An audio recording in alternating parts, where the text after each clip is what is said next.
This is VOA News. Reporting via remote, I'm Richard Green. Police in the Afghan capital Kabul say 21 people were killed in an explosion at a mosque during evening prayers Wednesday. A police spokesman told reporters another 33 people have been injured in the blast. No one has claimed responsibility for the attack, though the Islamic State group's affiliate in the country has been blamed for a series of similar assaults. The group has stepped up attacks targeting the Taliban and civilians since the former insurgents' takeover last August, as U.S. and NATO troops were in the final stages of their withdrawal from Afghanistan. The man who handled the finances of former U.S. President Donald Trump's business empire is expected to enter a guilty plea Thursday in connection with a probe of the Trump Organization. Here's AP correspondent Tim McGuire. Alan Weisselberg, the Trump Organization's chief financial officer, is expected to plead guilty to tax violations. Two people in the know say the 75-year-old has made a deal that includes his having to speak in court about the company's role in his alleged compensation arrangement. It's possible he may also have to be a witness when the former president's company goes on trial in October.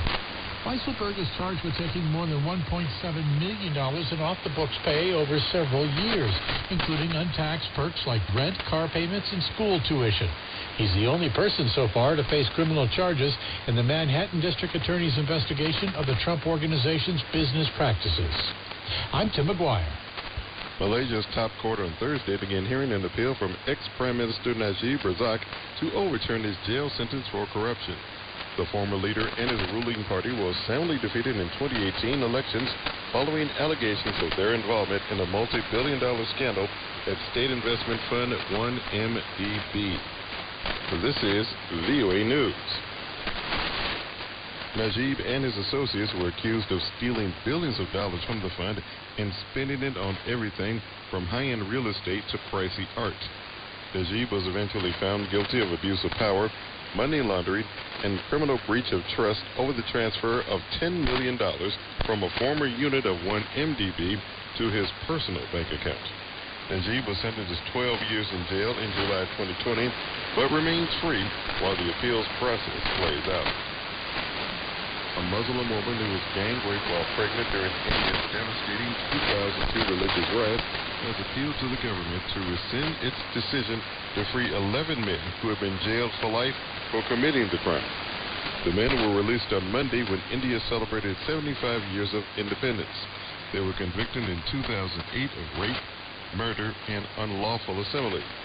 The victim, who is now in her 40s, was brutally gang raped in the western state of Gujarat, which saw over 1,000 people, mostly Muslims, killed in some of the worst religious riots India has experienced since its independence from Britain in 1947. Seven members of the woman's family, including her 3-year-old daughter, were also killed in the violence. Dozens of women protested against the release of the men in the capital of New Delhi on Thursday. The U.S. government plans to hold trade talks with the self-ruled island of Taiwan, which China claims has its own. AP correspondent Donna Waters reports.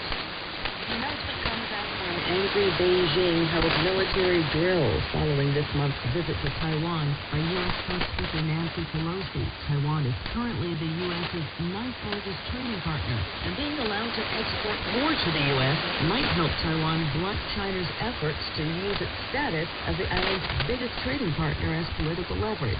China blocked imports of Taiwanese citrus and other food in retaliation for Pelosi's visit, and U.S.-Chinese relations are at their lowest level in decades. I'm John O'Gorman. Repeating our top story, police in the Afghan capital Kabul say 21 people were killed in an explosion at a mosque during evening prayers Wednesday. A police spokesman told reporters another 33 people have been injured in the blast. No one has claimed responsibility for the attack, though the Islamic State group's affiliate in the country has been blamed for a series of similar assaults. The group has stepped up attacks targeting the Taliban and civilians since the former insurgents' takeover last August, as U.S. and NATO troops were in the final stages of their withdrawal from the country. You can find more on this and all the stories we're covering at voanews.com. You can also download an app. Just search for VOA News.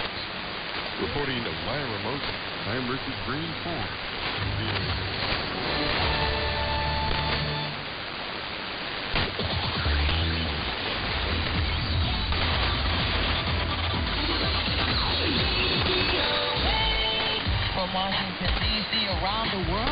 back to you. This is the Day's Hit Countdown. I'm your host, Shauna Renee, also known as the Lady DJ. And for the next 55 minutes, we are going to count down the top 20 songs of pop music, according to Billboard Magazine, and you, the VOA listeners, for the week ending August 20th, 2022. And I am so excited because there's been a major shakeup in the top 10. We'll see if that means Beyonce has held on to her number one spot, maybe